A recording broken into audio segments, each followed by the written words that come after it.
la segunda hora de transmisión. Mandarles un abrazo grande. Hora el desayuno en muchas partes, María Mercedes. Por supuesto que sí. Continuamos con la información, amigos. Muy buenos días. Esperamos que estén tomando su cafecito caliente, también con unas humitas, o decíamos también rico, las quesadillas. Riquísimo rico. para empezar su día de la mejor manera. No se olvide que esta primera emisión de TVC Noticias, esta hora es la política y hay mucho para hablar. Esto se ha movido y fuerte. Así es, empezamos contándoles que el juez Manuel Cabrera declaró la validez procesal de todo lo actuado por la Fiscalía General del Estado dentro del caso Metástasis. Y claro, y tras esta decisión, el Ministerio Público emitirá un dictamen acusatorio contra 37 procesados, quienes son acusados de delito de delincuencia organizada.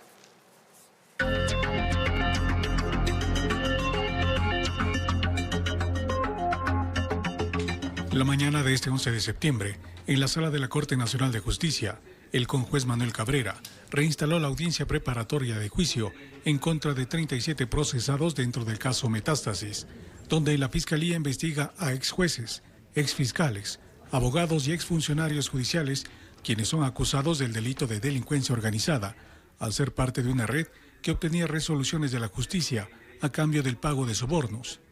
Esta red, según el Ministerio Público, era liderada por el desaparecido narcotraficante Leandro Norero y tendría como sus principales cabecillas a Javier Jordán, quien ponía a disposición todos sus recursos para cumplir con los planes de Norero. Cristian Romero, abogado del narcotraficante, quien planificaba y gestaba los fraudes procesales. Fabián Camposano, identificado como brazo operacional y quien financiaba a la organización.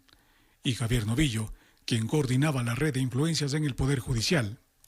Esta estructura delincuencial habría operado entre mayo y octubre de 2022, meses en los que Norero y sus hermanos estaban detenidos en la cárcel de Cotopaxi. El conjuez Cabrera acogió el pedido de la Fiscalía y declaró la validez procesal, por lo que el fiscal subrogante Wilson Toainga inició la exposición de la acusación formal en contra de los procesados, intervención que se prevé se extienda hasta el próximo 13 de septiembre. Luego será el turno de las defensas de los 37 procesados. Al final, el juzgador deberá resolver a cuántos de ellos llama a juicio. Pese a que muchos de los acusados, a través de sus defensas técnicas, presentaron reclamos de supuestas vulneraciones al debido proceso, el juez desestimó estos alegatos, rechazando las objeciones planteadas. Tras varias horas de audiencia, la misma se reinstalará este jueves 12 de septiembre a las 8:30 para continuar con la intervención de Fiscalía y de los sujetos procesales. Dentro del caso Metástasis, de manera previa, 12 procesados ya aceptaron sus culpas y se acogieron al procedimiento abreviado. De ellos, 8 recibieron una pena de 40 meses de cárcel, mientras que los otros 4, además del procedimiento abreviado, se acogieron a la cooperación eficaz, obteniendo una doble rebaja de pena. Informó Miguel Ángel Bedoya. Y en la reinstalación de la audiencia de revisión de medidas cautelares solicitada por 8 procesados en el caso Purga, el juez Javier de la Cadena rechazó este pedido de 7 procesados, entre ellos el exasambleísta social cristiano Pablo Muentes, a quienes se les ratificó la prisión preventiva. Sin embargo, para Ruth Solano, ex procuradora del Cuerpo de Ingenieros del Ejército, se le dispuso presentación periódica y además prohibición de salida del país. En el caso Purga, la Fiscalía investiga a 25 personas por el supuesto cometimiento del delito de delincuencia organizada. Y el archivo definitivo de las solicitudes de juicio político contra la fiscal general del Estado, Diana Salazar, generó un profundo malestar en el correísmo, que evalúa mecanismos para revertir el golpe que recibió en el Pleno de la Asamblea. Veamos. En la actual Asamblea Nacional hay muy pocas certezas, y una de ellas es el archivo definitivo de las solicitudes de juicio político contra la fiscal Diana Salazar, quien recibió el apoyo de 76 legisladores cuya voluntad fue salvarla de pisar nuevamente la Comisión de Fiscalización. Esta certeza no la comparte el correísmo, que denunció a través de un comunicado de la Comisión de Fiscalización una supuesta vulneración del debido proceso para archivar los juicios de Salazar en el Pleno. Las actuaciones del Pleno de la Asamblea desconocen las competencias exclusivas de esta comisión, ya que de acuerdo con la Ley de la Función Legislativa, el calificar, acumular, iniciar tratamiento o no hacerlo es competencia solo de esta mesa legislativa. El asambleísta Ramiro Vela asegura que la presidenta de esta mesa, Pamela Aguirre, utiliza las cuentas de la comisión como si fuesen sus redes personales, pues únicamente representan su sentir y el de su bancada. Queda un precedente en fiscalización, pero sobre todo queda un precedente que cuando se puede hacer las cosas con tiempo y oportunamente y de manera coherente se lo puede hacer. Lamentablemente no fue la intención.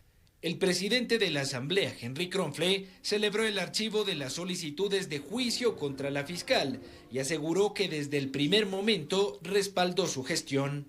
No hemos descuidado nuestro deber de fiscalización, ejerciéndolo con firmeza, sin odio, sin persecución, sin circo y sin show.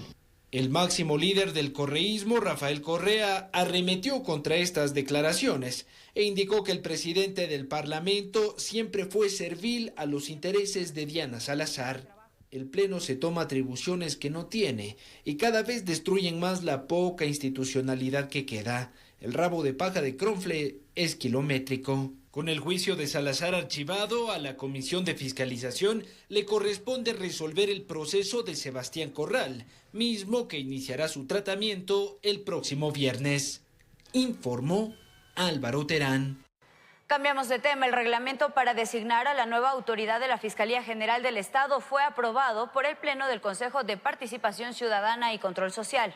La normativa hace énfasis en calificar la probidad notoria de cada postulante al concurso, que definirá el reemplazo de la actual fiscal general del Estado, Diana Salazar. El Consejo de Participación Ciudadana y Control Social aprobó el reglamento que regirá el concurso para la designación de la primera autoridad de la Fiscalía General del Estado. Normativa que recibió el respaldo de 6 de los 7 consejeros, dando luz verde para que se realice un procedimiento transparente y riguroso, preservando la probidad notoria de los postulantes, donde nadie con vinculaciones a las mafias podría aspirar a esta dignidad, destacó el presidente Andrés Fantoni. Hemos podido agregar cada uno de los aportes de los consejeros y en ese sentido hemos podido darle un reglamento solvente, fuerte y con bastantes aristas importantes para que tengamos en efecto la mejor autoridad que nos represente en esta entidad tan importante. En la construcción de este documento se conocieron 3 propuestas. Sin embargo, para el consejero Juan Esteban Guarderas, tenía claramente definida cuál sería su prioridad. Mi prioridad era evitar que el crimen organizado se meta en el concurso de la Fiscalía. Y habían algunos huecos por donde podía entrar eso. Este instrumento permitirá viabilizar una selección idónea de quien dirigirá por los próximos años el Ministerio Público. Tengo la certeza de que este reglamento constituye un instrumento técnicamente viable para garantizar la transparencia de la selección de tan importante dignidad del Estado que es la Fiscalía General del Estado.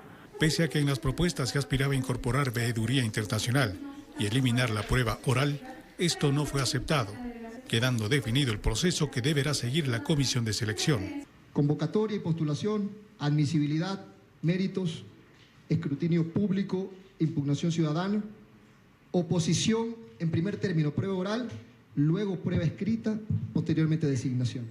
El periodo de la actual fiscal Diana Salazar culmina el próximo mes de abril de 2025, por lo que la designación de la nueva autoridad debería cumplirse dentro de los plazos para que asuma su cargo en mayo del próximo año, informó Miguel Ángel Bedoya. 4 delegados de las funciones legislativas y de transparencia fueron posesionados por ser parte de la comisión calificadora que realizará el proceso de renovación parcial de la Corte Constitucional.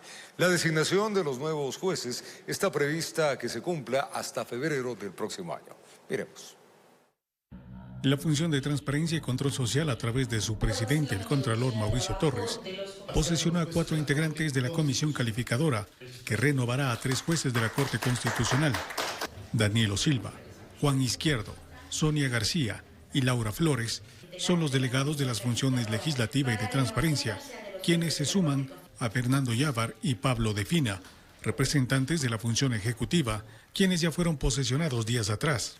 La comisión, al estar completa con sus 6 integrantes, deberá iniciar de inmediato con la tarea de renovar de manera parcial a los magistrados constitucionales. Contribuiremos en esta tradición jurídica positiva de alcanzar y dar al país los mejores jueces que puedan aportar al ejercicio de esta misión y esta este rol de la Corte Constitucional. En un sistema de justicia tan cuestionado en los últimos tiempos, este proceso de selección se convierte en un reto, destacó la delegada de la Asamblea Nacional. Este reto que acaban de poner en nuestras manos es muy grande, sobre todo en estos tiempos donde se ha demostrado que tal vez el sistema de justicia está un poco venido a menos, y por eso nuestra responsabilidad es entregarle al país jueces con conocimiento, jueces probos, y que su único compromiso sea el Ecuador. El perfil con el que deben contar los nuevos jueces deberá estar caracterizado por la ética, la transparencia y la probidad. Tienen que ser personas que obviamente dominen el derecho constitucional, pero que sobre todo, como le dije en la intervención anterior, que sean personas que dominen también la ética pública, que reúnan los principios de idoneidad, de probidad, de honorabilidad, porque al ser la Corte Constitucional el máximo organismo de administración de justicia, justamente requiere ese tipo de profesionales. Los jueces que sean seleccionados asumirán funciones en febrero de 2025, correspondiendo a la segunda renovación parcial, puesto que la Corte Constitucional tuvo su primera renovación en 2021, informó Miguel Ángel Bedoya. John Pollitt, el hijo del ex Contralor General del Estado ecuatoriano, Carlos Pollitt, fue arrestado en Estados Unidos por los presuntos delitos de lavado de activos y además conspiración para cometer actos ilícitos. La justicia norteamericana ha identificado a John Pollitt como el operador de su padre para sacar dinero de Ecuador y comprar bienes de lujo en Miami. La Fiscalía de Miami hizo efectiva su orden de arresto en contra de John Pollitt, el hijo del ex contralor Carlos Pollitt, quien será procesado por la justicia norteamericana por los mismos casos de su padre, es decir, lavado de activos y conspiración para cometer actos ilícitos. Durante el juicio de Carlos Pollitt, su hijo fue nombrado en innumerables ocasiones y los fiscales del caso lo identificaron como coautor de los delitos de su padre, pues John Pollitt habría sido una pieza clave para blanquear el dinero de sobornos que recibió Carlos Pollitt en Ecuador, producto del caso Odebrecht. Las investigaciones indican que las coimas salían de Ecuador. John Pollitt las recibía en Miami e inmediatamente compraba bienes de lujo, entre mansiones y joyas, con las que lavaba el dinero de los sobornos. John Pollitt tiene la posibilidad de comparecer ante la jueza de este caso, Jacqueline Becerra, y solicitar una fianza para afrontar el proceso en libertad. El ex contralor obtuvo un beneficio similar tras cancelar $14 millones. El lunes pasado, Carlos Pollitt iba a ser sentenciado por la justicia de Miami, sin embargo, su audiencia fue reprogramada para el 27 de septiembre. El excontralor podría enfrentar una sentencia de 19 años y 7 meses de prisión. Además, se recomendó el establecimiento de una reparación económica estimada en $16.5 millones. La defensa de Pollitt solicitó la reducción de su condena a máximo 6 años, por aparentemente ser un buen hombre. El excontralor reconoció no haber recibido 16 millones en sobornos. Únicamente dice, fueron 10.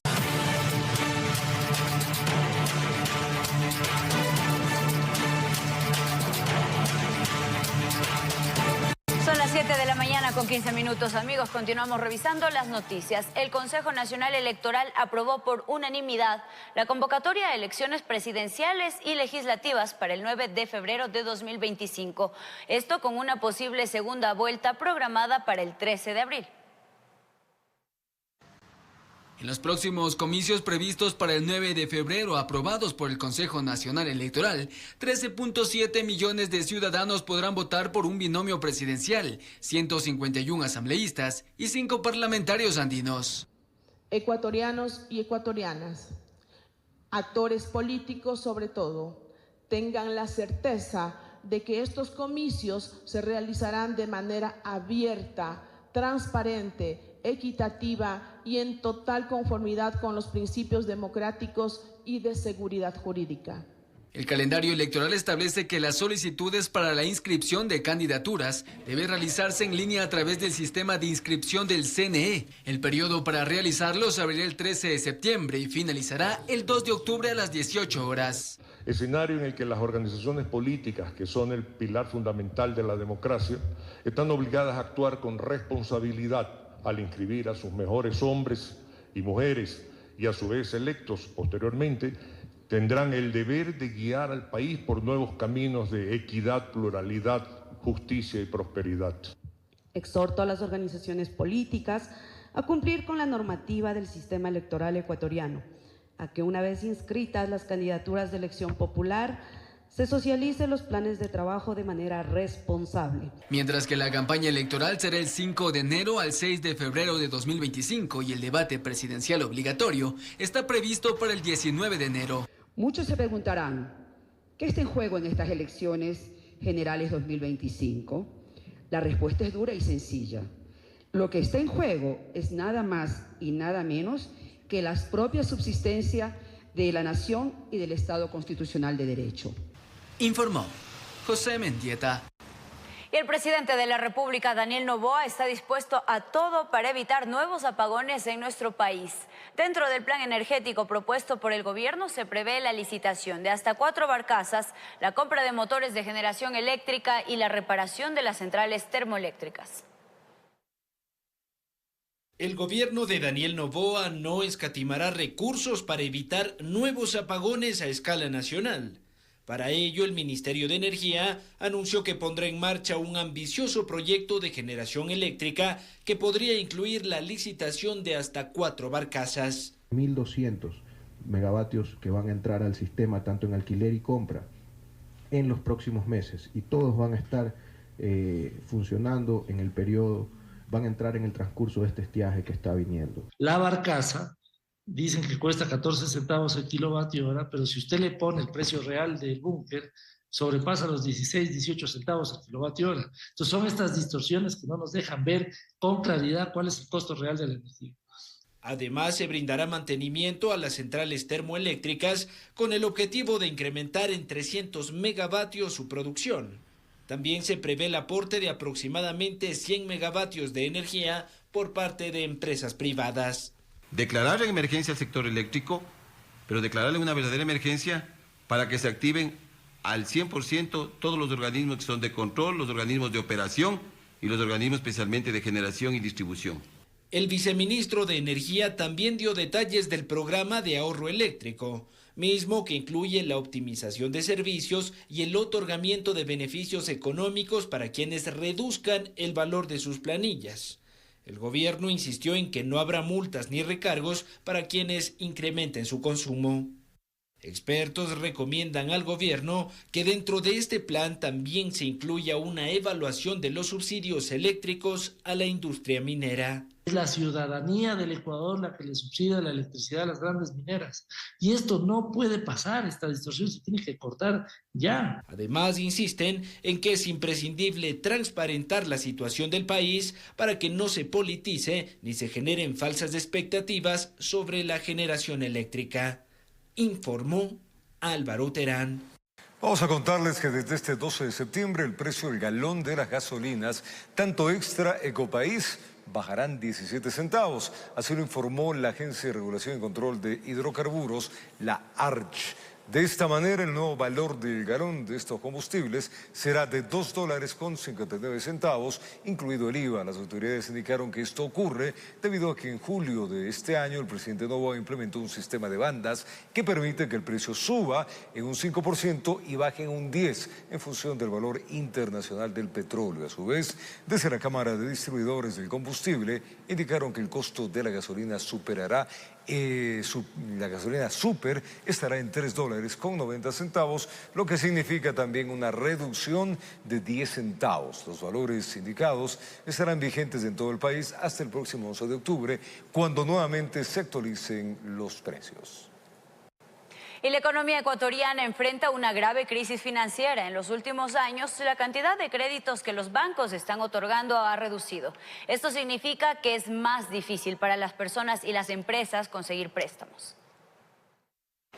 La desaceleración de las ventas, el aumento del empleo informal y el subempleo, junto con el incremento de la inseguridad, han provocado el estancamiento de la producción y una disminución significativa en los ingresos de la población, que no permite que los ecuatorianos cumplan con sus obligaciones financieras. La población económicamente activa del Ecuador oscila en el 63%, más o menos. De este 63%, apenas el 34% tiene este empleo adecuado.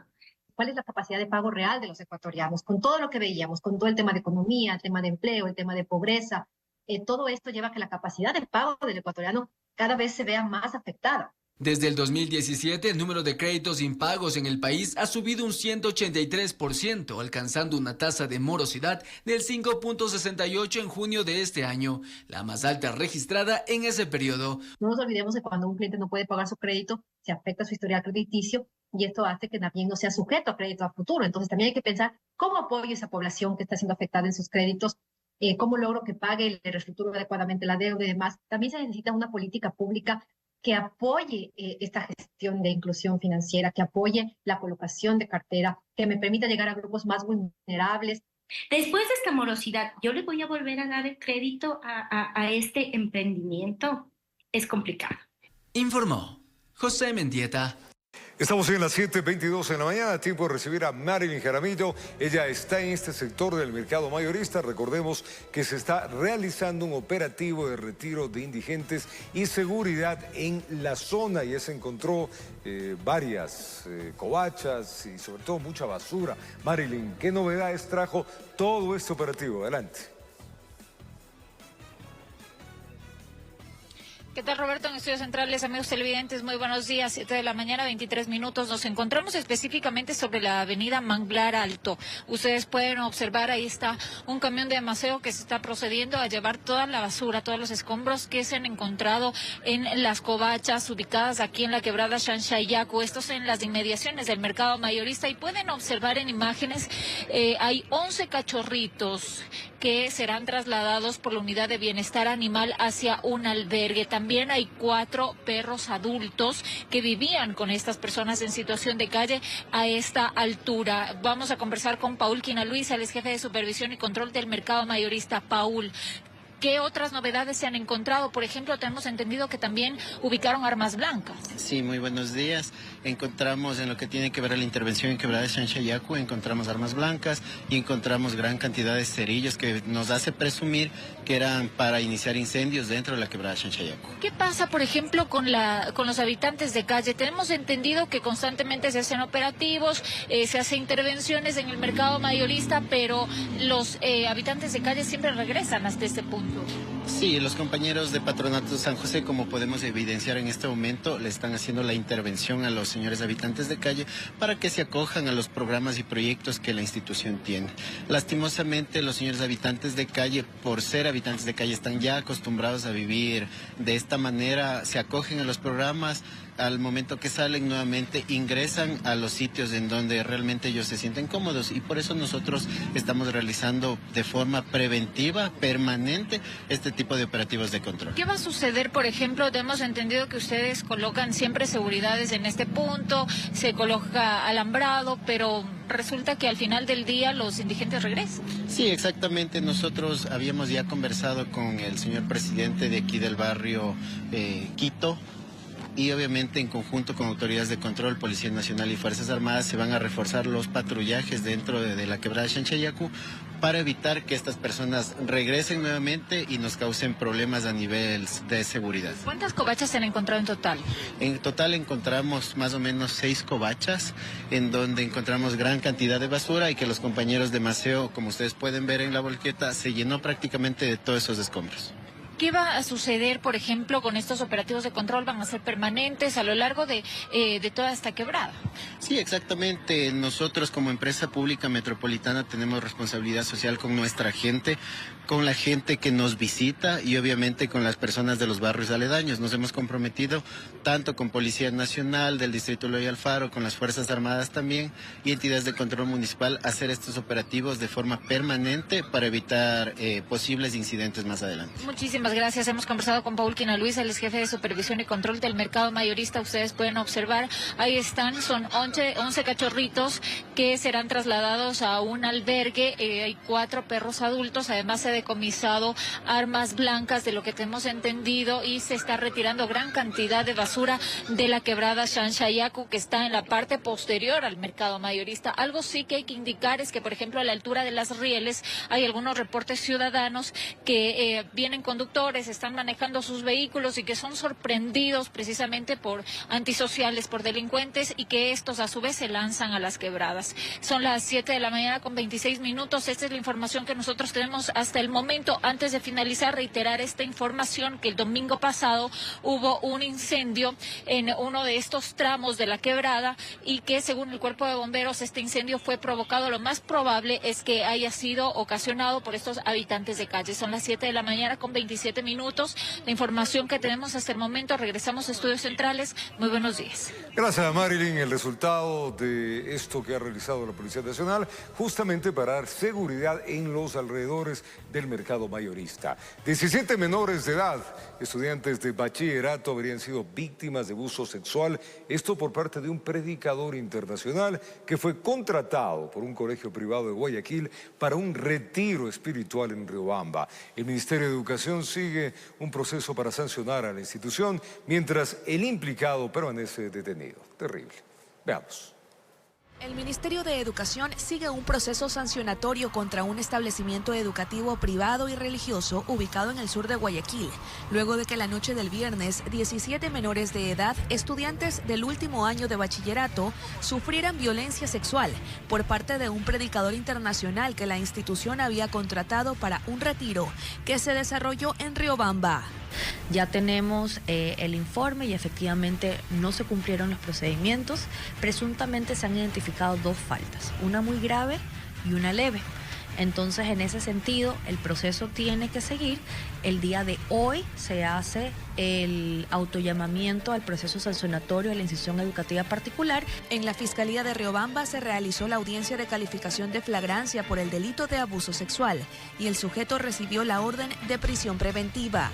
Se hicieron las derivaciones correspondientes al Ministerio de Salud Pública, al Ministerio también de la Mujer y de Derechos Humanos, y también al ser el presunto agresor, al no ser parte de la comunidad educativa, ser una persona ajena a la comunidad educativa, la ruta lo que nos indica es que esto tenemos que derivarlo y que lo hicimos también a la Junta Cantonal Protectora de Derechos. Las autoridades del colegio no se han pronunciado sobre el caso, pero la Subsecretaría de Educación envía una alerta a la comunidad. Cuando conozcan que existe o ha existido algún hecho de violencia, cualquiera que fuera, tienen que comunicarlo de manera inmediata. No necesariamente tenemos que esperar hasta la denuncia para recién comunicar. Se puede comunicar de manera inmediata y de manera paralela vamos aplicando todas las rutas, pero es necesario conocerlo.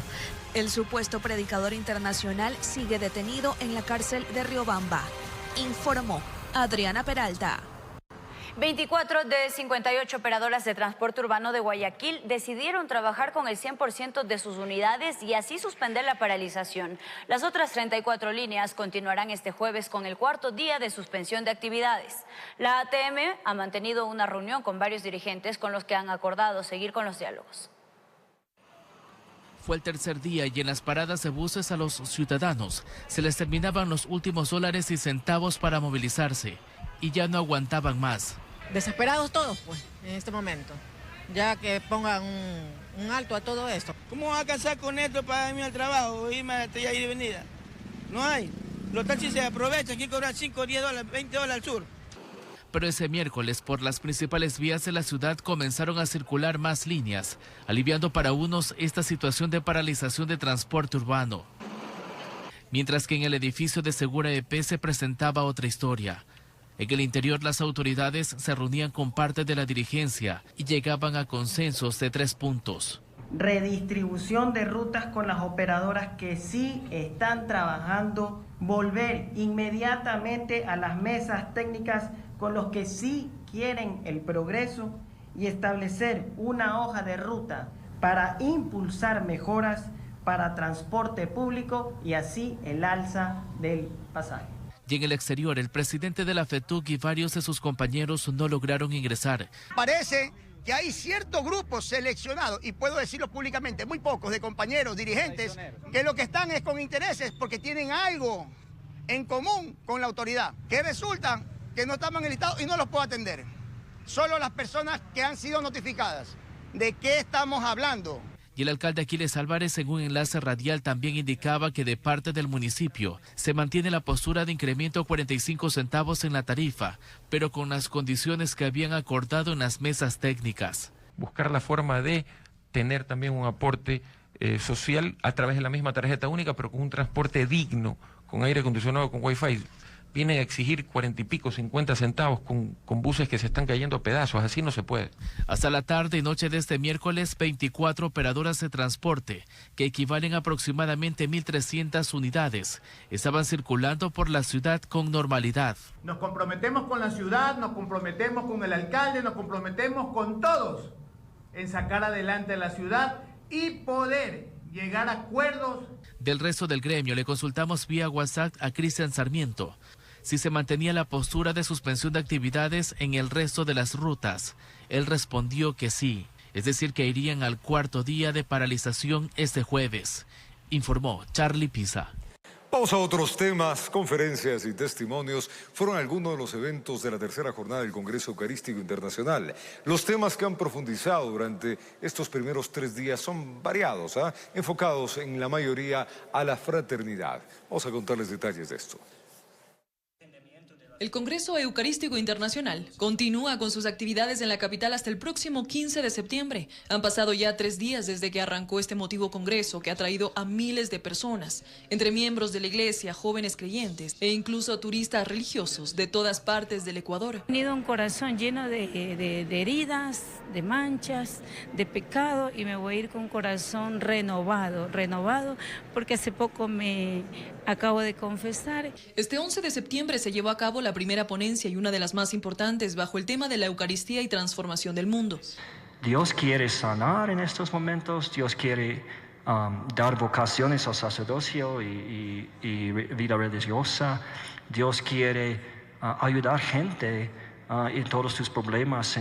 El tema central de este congreso con sede en Quito ha sido la fraternidad. Ahondaron también en la palabra de Dios referente a que cada sufrimiento humano puede ser transfigurado en una luz gloriosa. La espiritualidad nos ha ayudado a sanar el corazón, a recibir el amor de Cristo y a dar el amor de Cristo. En un pequeño recorrido de lo que han sido estos primeros 3 días de devoción, salta a la vista que el 9 de septiembre se realizaron varias actividades enfocadas en el tema del mundo herido. En cambio, el 10 de septiembre el eje principal fue la fraternidad redimida en Cristo. Cada día tiene diferentes temas. Estos días estamos profundizando diferentes temas, ¿no? Como desde un mundo herido nosotros podemos ir adentrándonos hacia la fortaleza de la Eucaristía para que en medio de las situaciones sociales conflictivas que vive no solamente Ecuador, Latinoamérica, sino el mundo entero, nosotros podamos tener como estas herramientas desde la fraternidad. Con ponencias, actividades al aire libre, películas y eventos abiertos, se desarrollará lo que queda de este importante Congreso Eucarístico Internacional. Este sábado, por ejemplo, la emotiva procesión eucarística con el Santísimo será en pleno centro histórico de Quito, donde se espera que cientos y hasta miles de creyentes acompañen con sus pasos, informó Mía Sabeli Carrera. Ahora revisamos una ayuda social. William es un niño con autismo. Sus padres denuncian que 15 unidades educativas no lo aceptaron en sus establecimientos y aseguran ser víctimas de discriminación. El caso de William visibiliza los problemas que enfrentan los niños y las niñas con esta condición en el país. La educación. David y Cintia, con mucha ilusión, fueron a inscribir a su hijo para que entre a estudiar. Acudieron a 15 unidades educativas, pero ninguna lo recibió. Simplemente con ver que tiene una condición de autismo, ya le niegan la matrícula, empiezan con las excusas. Para los padres que tienen hijos con esta condición, este problema no es nuevo, pero deben enfrentarlo siempre que buscan que sus hijos ingresen a la escuela, ya que son pocos los que apuestan por la inclusión. Tú vas a ver en grupos de chats de padres de familia, padres, madres desesperados por recomendaciones porque sus hijos no son aceptados en diferentes espacios. Pero a pesar de las disposiciones del Ministerio de Educación, William continúa sin poder ir a la escuela. abrir un expediente administrativo y resuelven ordenándole al colegio que dar el cupo y matrícula. El colegio pretende poner más condiciones. Lo que hacen es poner trabas hasta que se cansen los padres y vayamos a otra institución educativa. En el caso de William, sus padres acudieron a diferentes instancias para que no se vulnere su derecho a la educación. Nos hemos visto en la necesidad de presentar la acción de protección para que se cumplan los derechos constitucionales de mi hijo. No tenemos la capacidad para atender a un niño con autismo, fue la respuesta de una de las instituciones. Entonces se demostró, no en la teoría, sino en la práctica, que sí puede estar todos los días en la institución educativa con sus compañeros o quienes serían sus futuros compañeros de clase. Y es que casos de discriminación y violencia abundan en el país, pero muchos son invisibilizados. Una madre se enteró de que su hijo estaba perdido por una foto que circuló en Facebook. Resulta que no tuvieron el cuidado adecuado del niño dentro de la institución y el niño se salió de la escuela y empezó a deambular por las calles. Lo que buscan los colectivos es respeto, dignidad y que se cambie la mentalidad del entorno. Un guagua escolarizado es posiblemente un guagua que termine el colegio, un guagua que entre a la universidad y que la persona no dependa de su familia. Dejará de ser una carga incluso para el Estado porque no tendrá que asignar bonos. Los especialistas manifiestan que la voluntad es la pieza clave para el cambio. La audiencia de William será el viernes 13 de septiembre a las 8:30 de la mañana y esperan levantar un precedente para que no se vulneren los derechos de los niños con autismo en el país. Informó Solange Mateu. Es momento ya de revisar qué pasa en el mundo. El expresidente de Perú, Alberto Fujimori, falleció a los 86 años de edad tras una larga batalla contra el cáncer. Fujimori murió rodeado de su familia y también personas cercanas.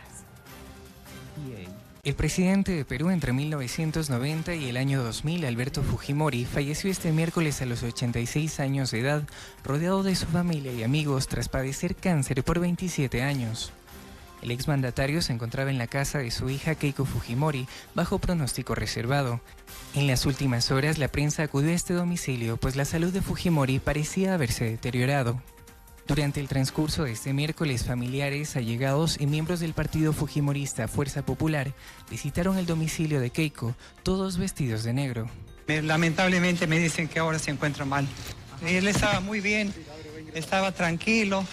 La última aparición pública de Alberto Fujimori fue el pasado 5 de septiembre, cuando acudió a un centro médico a realizarse una tomografía. Además, desde mayo pasado se detectó un nuevo tumor maligno en la lengua del exmandatario. Su médico de cabecera, Alejandro Aguinaga, señaló a los medios este miércoles que Fujimori estaba luchando por su vida. Queremos agradecer todas las muestras de preocupación. El presidente está luchando. Tras varias especulaciones, la hija del exmandatario fue quien confirmó la muerte de Fujimori. En su cuenta de X expresó: después de una larga batalla contra el cáncer, nuestro padre Alberto Fujimori acaba de partir al encuentro del Señor. La noticia no tardó en generar varias reacciones en el vecino país, una de ellas desde la presidencia del Perú. En la cuenta oficial se expresó: la presidencia de la República lamenta el sensible fallecimiento del expresidente del Perú, Alberto Fujimori. Nuestras sentidas condolencias a la familia, a quienes acompañamos en su profundo dolor. Informó Edwin Benalcázar.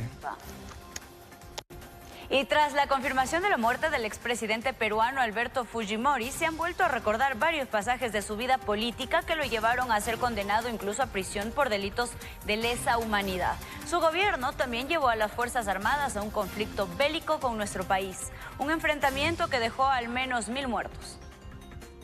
La muerte del expresidente peruano Alberto Fujimori ha removido varios recuerdos debido a su pasado político lleno de escándalos de corrupción que no solo le llevaron a cumplir encarcelamiento, sino también sobre el conflicto bélico librado con su vecino Ecuador. Fujimori, un ingeniero agrónomo de profesión, llegó al poder por primera vez en 1990, heredando un país sumido en el caos terrorista de grupos como Sendero Luminoso o el movimiento revolucionario Tupac Amaru. Una lucha librada muy cuestionada, marcada por el autoritarismo y la corrupción, llevó a Fujimori a ser sentenciado en 2009 a 25 años de prisión, considerado como el autor mediato de homicidio calificados con alevosía, lesiones graves y secuestro agravado en las matanzas de La Cantuta y Barrio Barrios Altos, además del secuestro del periodista Gustavo Goriti. De padres japoneses, Alberto Fujimori fue conocido por gobernar con mano de hierro, en un país tomado por la dureza del accionar militar. A esto se sumó una frontera caliente con su vecino del norte. Ecuador y Perú mantenían un conflicto territorial por más de 50 años. Para los años 90, durante la presidencia de Sixto Durán Ballén, los conflictos bélicos escalaron hasta el punto que las Fuerzas Armadas de Ecuador y Perú libraron una fuerte guerra en sus fronteras. Un conflicto que, de acuerdo a estudios, habría dejado al menos 1000 muertos repartidos en ambos bandos. Tras una fuerte presión internacional y ya en el gobierno de Yamil Maguad, los presidentes de Ecuador y Perú el 26 de octubre de 1998 firmaron el Acta de Brasilia, delimitando de manera definitiva 78 kilómetros de la zona fronteriza en disputa, informó Ítalo Salazar.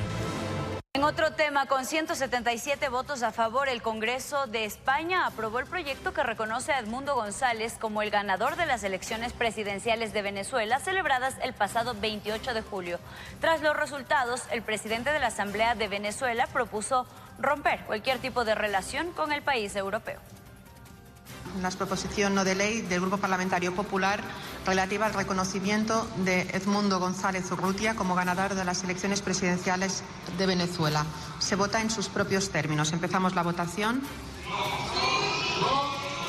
Es el momento donde la presidenta del Congreso de Diputados de España reconoce los 177 votos a favor, los 164 votos en contra y el único voto en abstención sobre la propuesta de reconocimiento de Edmundo González Urrutia como ganador de las elecciones presidenciales celebradas el pasado 28 de julio en Venezuela. La iniciativa no legislativa del Grupo Popular busca que el gobierno español lidere el reconocimiento de González en las instituciones europeas y garantice el respeto al voto de los venezolanos para iniciar un proceso de transición con el objetivo de asegurar la toma de posesión como nuevo presidente. Con la aprobación de este documento, se promueve ante la Unión Europea la reinstauración de las sanciones a los dirigentes del régimen de Nicolás Maduro. Ante los resultados del Congreso español, la reacción en Venezuela no se hizo esperar. El jefe del Parlamento venezolano, Jorge Rodríguez, propuso romper todo tipo de relaciones con España. Instando al gobierno de la República Bolivariana de Venezuela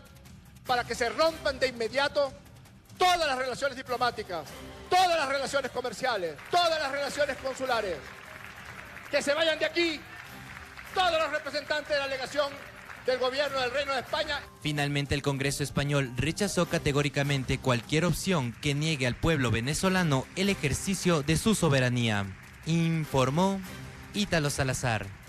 Y la Cámara de Diputados de Argentina ratificó el miércoles el veto de Javier Milei a la normativa que proponía aumentar la pensión para los jubilados. Decenas de personas protestaron en los exteriores del Congreso. Luego de un debate de más de 4 horas con 153 votos a favor, 87 en contra y 8 abstenciones, la Cámara de Diputados de Argentina respaldó la decisión de Javier Milei de no permitir el paso de una ley que aumentaba la pensión de los jubilados. Fuera del Congreso, una multitud rechazaba la medida con protestas y enfrentándose a las autoridades. Al jubilado no se toca. Por favor, chicos, calma. Los abuelos necesitan comer, necesitan tomar medicamentos como yo. Tengo de todo, menos plata.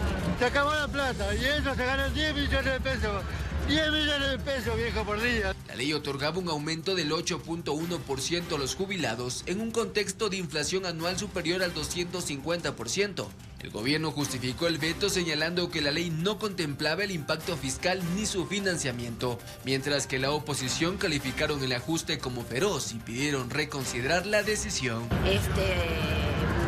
Midiendo todo, y eso que soy una persona que vivo sola y soy muy prolija porque no hay otra forma, contando peso por peso. El presidente Milei, quien asumió el cargo en diciembre de 2023, ha priorizado el equilibrio fiscal.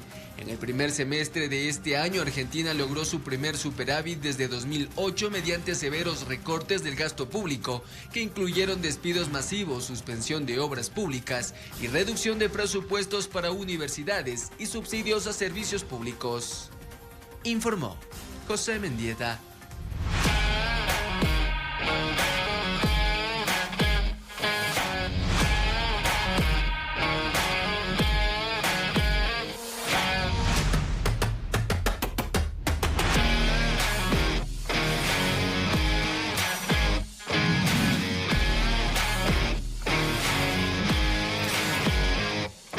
Vamos a hablar de María Emilia Torres y Eunice Traves, que representarán a Ecuador en los 4 Juegos Latinoamericanos de las Olimpiadas Especiales en Paraguay. Eunice fue una de las atletas más destacadas en los Juegos Nacionales en Manta a mediados de este año, mientras que María Emilia es campeona mundial en Berlín, Alemania, en el 2023. Un poco de la historia de estas dos guerreras a continuación.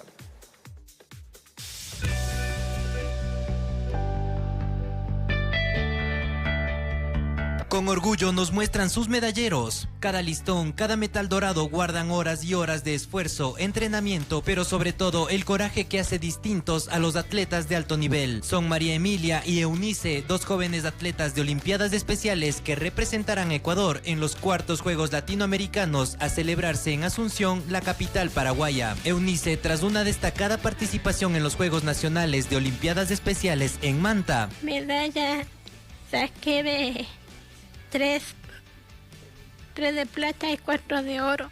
Forma parte del equipo de gimnasia rítmica del Ecuador. La gimnasia rítmica es una disciplina olímpica que combina cinta, pelota y aro, en donde Eunice tiene una especialidad favorita.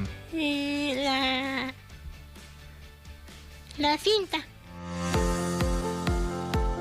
El team ecuatoriano se refuerza con María Emilia Torres, una deportista incansable que desborda felicidad no solo en el tapiz, sino también con nosotros. Mucho feliz. Allá, yo soy campeona mundial.